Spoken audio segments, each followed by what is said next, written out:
Hello everyone and welcome back to Total War Warhammer 3. I know this is a little late notice considering that we've had a whole nother major patch and DLC come out since tried to show you guys some of the Chaos Dwarf content. But let's just say I recently utilized a mod to try to unlock as many of the, if not all, the actual cinematics that we have so far in the game. So I could show them to you guys, since I feel like that's some of the only actual, like, chunk of story content that I can show you. Though I will admit, a lot of these are kind of underwhelming. Like, if there's one thing that I would like, the intro cinematics are pretty good. Like, these ones that start off the campaign for Realms of Chaos, they were pretty good. I really like those cutscenes. But the ones you get at the end, when you finally go through this long campaign and achieve victory, are just kind of... You know, like, it feels like it's incredibly underwhelming, and it feels like it could have been so much more. But considering the gigantic monster of a game that they were working on here, I'm willing to kind of cut them a little bit of slack in that regard.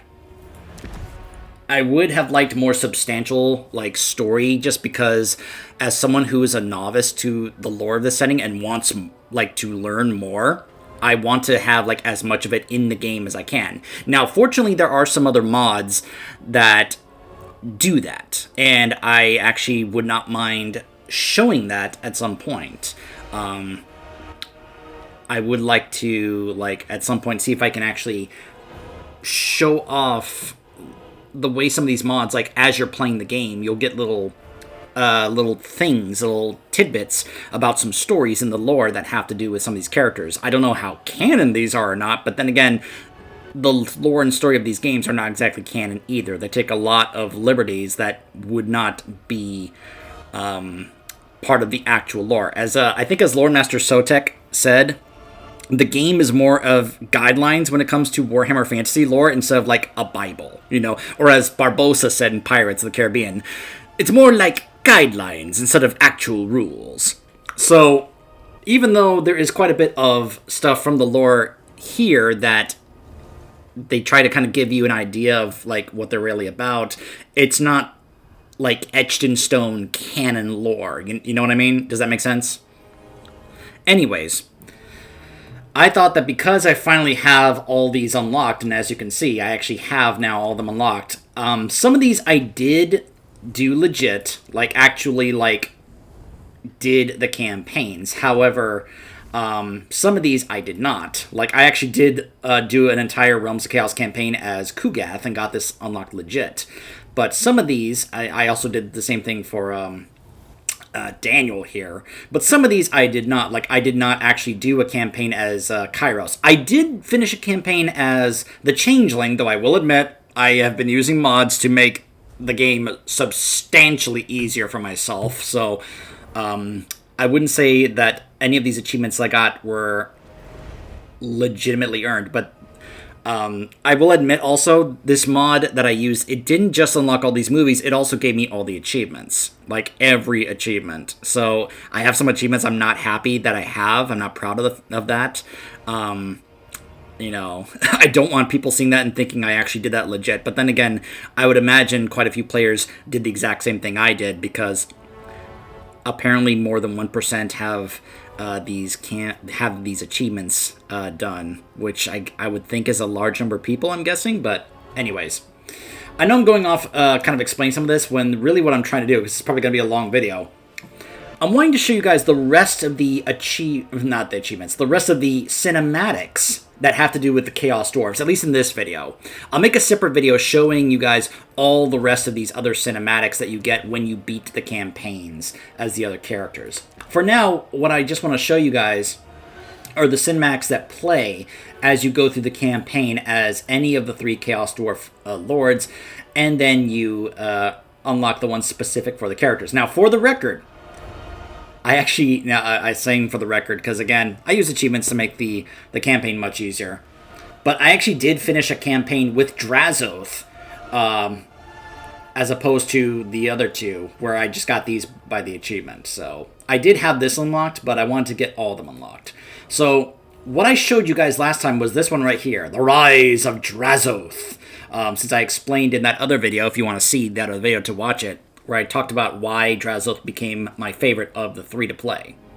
Now, what I'm going to show you guys is the other 2 starting cinematics for the other 2 Legendary Lords. Then we're going to watch the ones that play as you progress, getting the relics from the Dawi to power up the drill, in order to be able to get to the realm to get more of the blood of Hashut. And then I'll show you the cinematics that play when you win the campaign with any of the 3 Legendary Lords. So first off, since I already showed you the Drazoth one, let me show you the Legacy of Astragoth.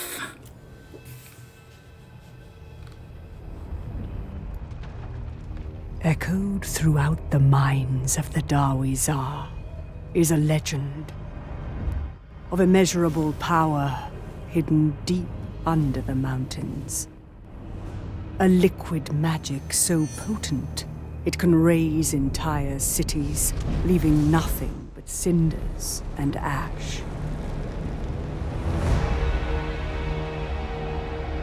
Eager to exploit this power, the sorcerer prophets of Zar-Nagrund sought to reach the source of this demonic substance. The domain of their malign god, Hashut, the father of darkness. For centuries they dug, exhausting countless workers as they delved deeper than the mountain roots themselves. 2 ashen moons ago, in the depths of the darkest pit, a discovery was made. A trickle of pure power, a crimson seam divining a way through the rocky layers to where Hashut dwells. And so, it was bottled in a vessel of infernal design, rushed to the surface through the fires of industry, to the highest authority.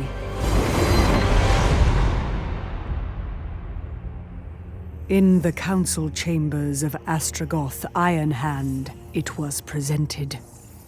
Roiling with unholy energy, its gloriously terrible glow glinted in the eyes of all who set their gaze upon it. The blood of Hashut. Far rarer than warpstone and gold, very few vials had ever been extracted from the mines. The key to limitless power. Exo arbu datangron, grasrinks tarain. Astragoth, high priest of Hashut, roared to the god of darkness. And he replied. Ancient channels etched in rock flow with molten fury.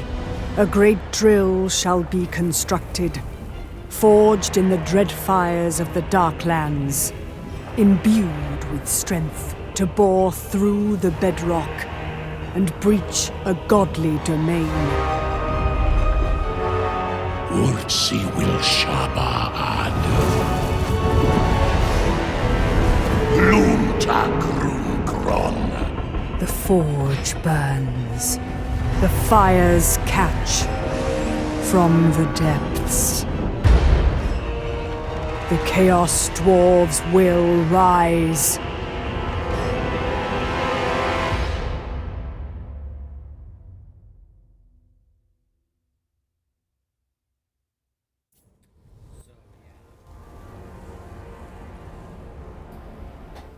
Sorry, I forgot to turn my mic back up. I actually turned it back down to not make any sounds during that. But yeah, I like Astragoth's voice actor. I love the way he sounds, especially throughout the campaign. He does a great job. And now for the Might of Zatan.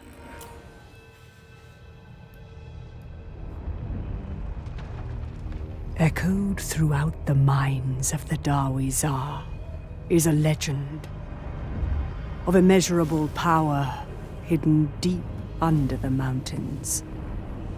A liquid magic so potent it can raise entire cities, leaving nothing but cinders and ash. Eager to exploit this power, the sorcerer prophets of Zar Nagrund sought to reach the source of this demonic substance. The domain of their malign god, Hashut, the father of darkness.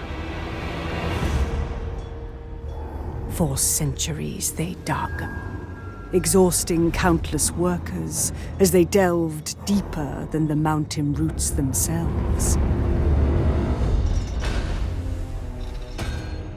2 ashen moons ago, in the depths of the darkest pit, a discovery was made.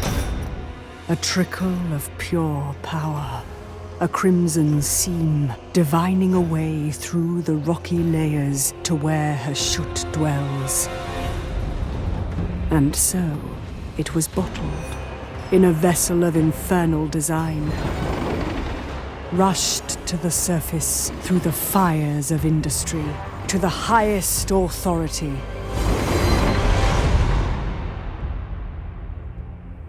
In the council chambers of Zatan the Black, it was presented. Roiling with unholy energy, its gloriously terrible glow glinted in the eyes of all who set their gaze upon it. The blood of Hashut. Far rarer than warpstone and gold, very few vials had ever been extracted from the mines. The key to limitless power. Shows Tawei, Angrum Jani Nuzinam. Zatan, commander of the Tower of Zar, roared to the god of darkness. And he replied. Ancient channels etched in rock flow with molten fury.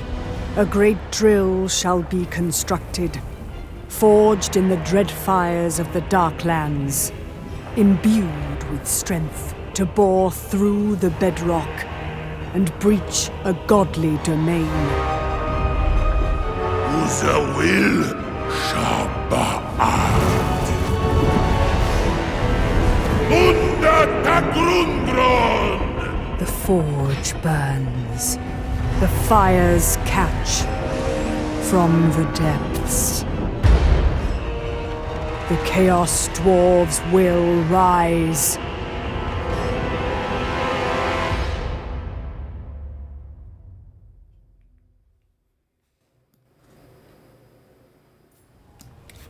And so, after you choose your legendary lord, you progress through the campaign and get little bits. So, just to remind you, part of the story of the campaign of the Chaos Dwarves is that, of course, you're going to be, well, I think this one actually explains it. The launch site is made ready at a speed so furious, it becomes a mass graveyard for hundreds of exhausted workers. Expendable lives, for only the drill is of concern. The remaining construction must be imbued with dark sorcery, for the blood of Hashut lies not only in the darkest depths of the world, but in a godly domain where no mortal engine can reach it. 4 dwarf relics are required, each to be corrupted in the forges of the demon-smiths. Only then shall the drill summon power enough to shatter solid rock and the foundations of reality itself. As the abhorrent relics lie undiscovered, a sacrifice must be undertaken to gain Hashut's blessing and reveal their locations.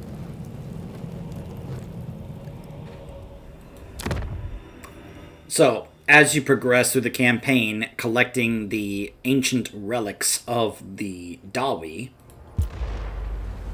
Relics hold great power.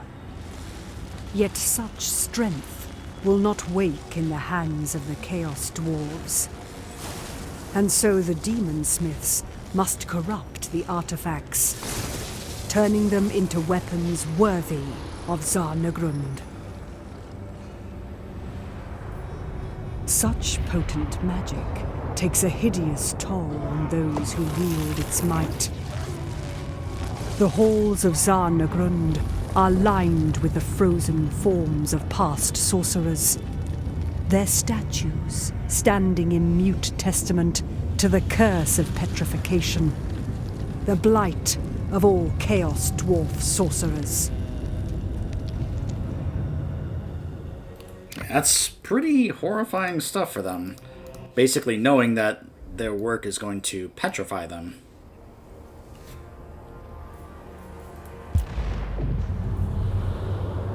When a single bead of Hashut's blood drips upon the relic, a deadly broth begins to boil as if in rage, the liquid doubling in volume. Determined to turn this unholy reaction to their own advantage, a coven of demon smiths start to experiment with the infernal mercury.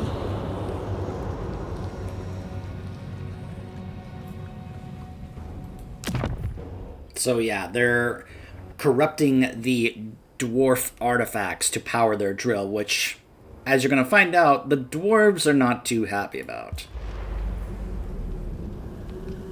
The cunning and cruelty of demon smiths is equally matched by a voracious greed for knowledge.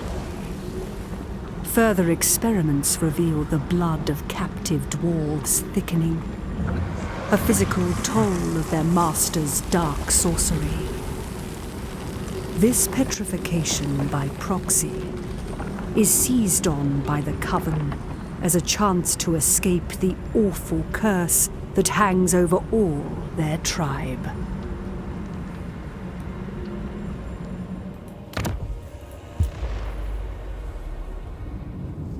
The demon smiths refine their dark recipe to an astounding conclusion.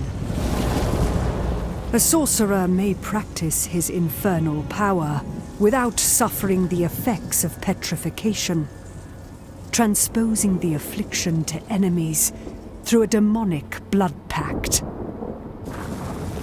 At last, the long-feared curse has been circumvented. Freed from their shackles, the Chaos Dwarf sorcerers can indulge without penalty.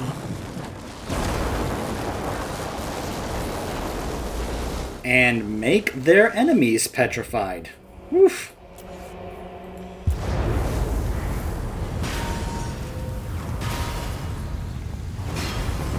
The Hell Workers labor to bind a demon to the first dwarf relic, despoiling it completely before placing it into boilers of the great drill of Hashut.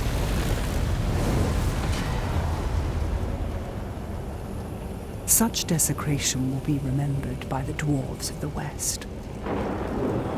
Yet it was they that cast the first stone. It was their ancestor gods who abandoned the forefathers of the Dawi Zar as they ventured eastward into the Dark Lands. All dwarves can bear grudges, and those in the West shall never be forgiven.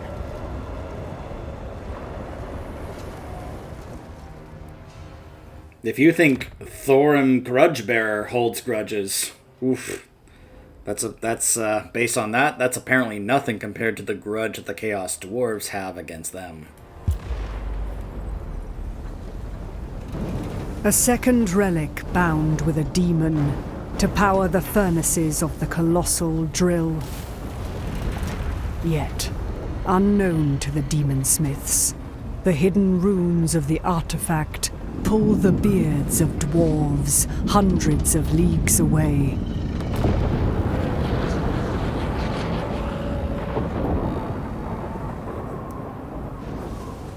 Word spreads across the Karaz Angkor on its way to Everpeak.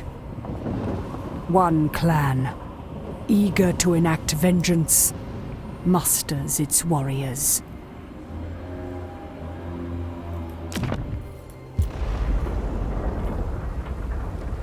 The third demon lends brutal strength to the engines of the drill.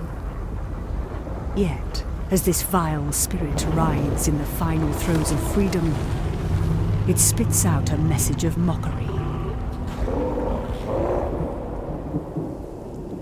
This bitter prophecy forecasts the union of the mountain realms, that a mighty army amasses to right the grudge that burns on the pages of the Damas Kron for the desecration of their holy relics.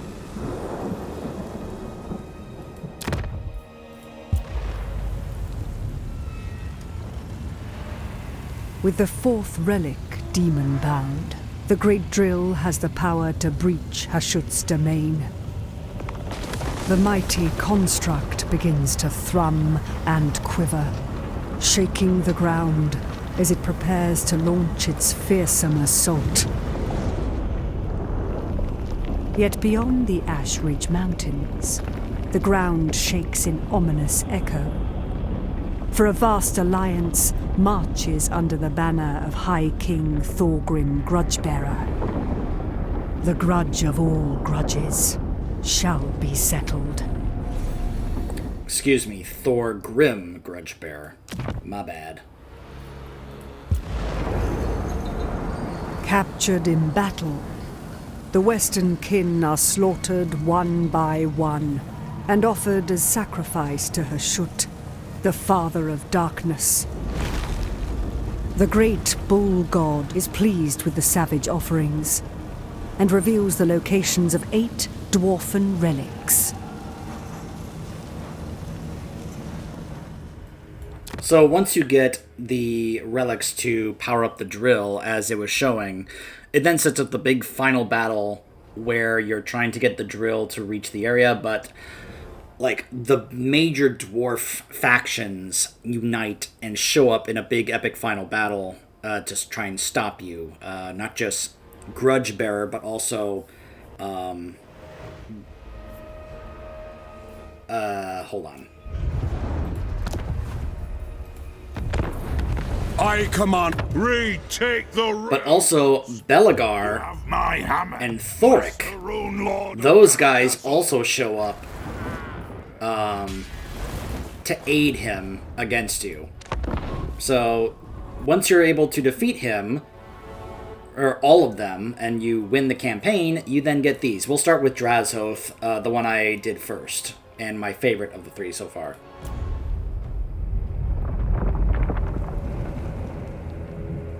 Once more, the dwarves of the West prove how weak they truly are. For even their High King lies dead upon the field.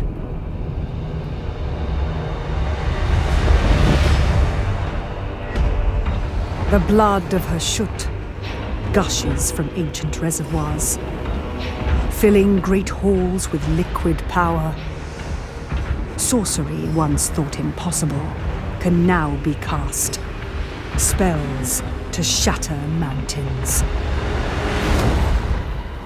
From exile to exalted, Drazhoth ascends to become the most favored of the great bull god's servants. Surrounded by his prize, the blood of Hashut, all below him are weak. The Ashen is master of all he surveys.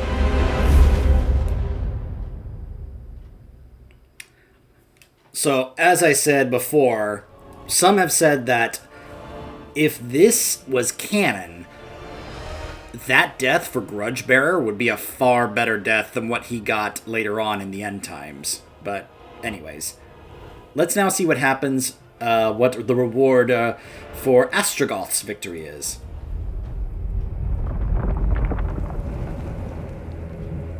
Once more, the dwarves of the West prove how weak they truly are. For even their high king lies dead upon the field.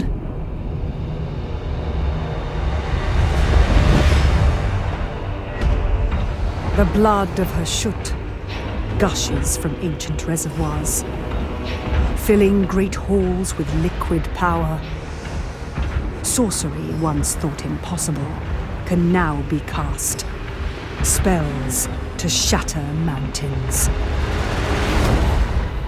Having fulfilled Hashut's will, Astrogoth feels the old power return to his petrified form. At last, the High Priest regains his position of preeminence. All must bow before his hybrid majesty, or be sacrificed in the fires of Zarnagrund.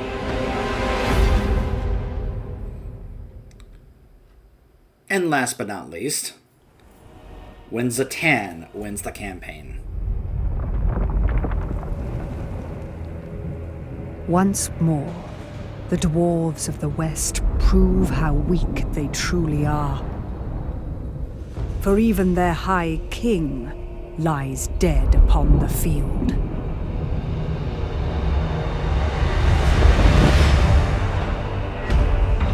The blood of Hashut gushes from ancient reservoirs, filling great halls with liquid power.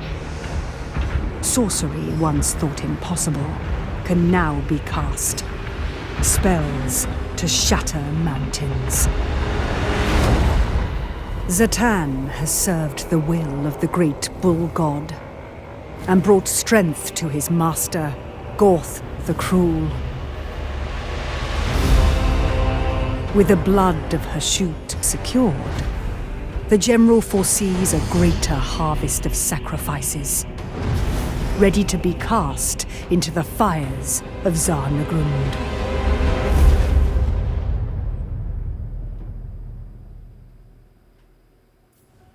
So yeah, those are the cinematics for the Chaos Dwarves for all three of them. Whether or not these feel underwhelming or not, I will say they do feel a little better compared to some of the other ones for the other factions in the Realms of Chaos campaign. But, I feel like we actually get, because of all these little extra bits here and there, kind of helping tell the story, I feel like this is a bit better of a standard when it comes to storytelling in these campaigns compared to the other ones.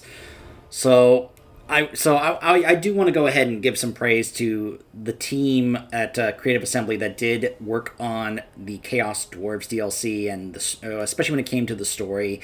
They probably could have done more, but they probably, I obviously don't know what issues or challenges that they may have faced that could have perhaps held them back or hindered them. I don't know. I don't know these things. These are just my assumptions or possible guesses. From what they were able to do, I think it was pretty decent. Pretty decent job.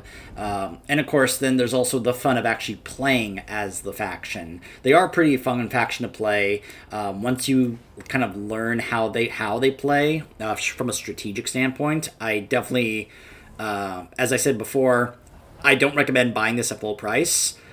I highly recommend just putting it on your wish list and waiting for it to go on sale. And when it goes on sale, go ahead and grab it, because it's a pretty darn good DLC. I think they're a pretty fun faction to play. There's also some mods that have now actually been updated to coincide with this faction and this DLC, because a number of mods were not up to date, but now some of them have been updated, including, of course, the one I recommended, the Corruption of Hashut mod, which rather than just giving them undivided corruption, they have Hashut corruption as its own separate thing. Some other mods that add even more really cool units to them, like a Siege Giant, which was it's separate mod on its own at first, but now has been incorporated into some other expanded roster mods and such like that. Definitely recommend it. So I will also make a video showing you guys some of the other cinematics. I didn't show you guys all of these. I did show you these, when this game first came out. I didn't show you some of these other ones here that help tell the rest of the story of this campaign and what Be'lakor was doing with Urson, but it's really not that big a deal, honestly. The one I liked the most was the one here that actually told some of the story. Not a lot, because I heard that Lore Master Sotek said that they left out a lot of details when it came to this cutscene telling the story of Be'lakor. There's a lot they just skipped or skimmed over. But it does give you a kind of a good general summary of what happened to Be'lakor. And that's my favorite of the ones that are in the Realm of Chaos campaigns.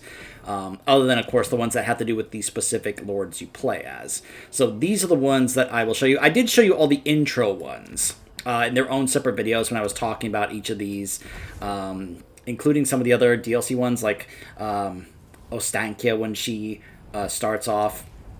But I do want to go ahead and show you guys the ending ones, especially showing you guys some of the things that, well, let's just say some of these, like I said, just feel underwhelming. Like, some of these, like, the only, especially when it comes to the Kislev ones, basically, these are exactly the same. All three of these are exactly the same, except for Katarin's, because she actually gets, like, you see here, she'll actually get her own little moment to actually be on camera and say something, whereas Kostalton and Boris do not. But anyways, I will show you guys that in a separate video. Until then, I will see you guys next time.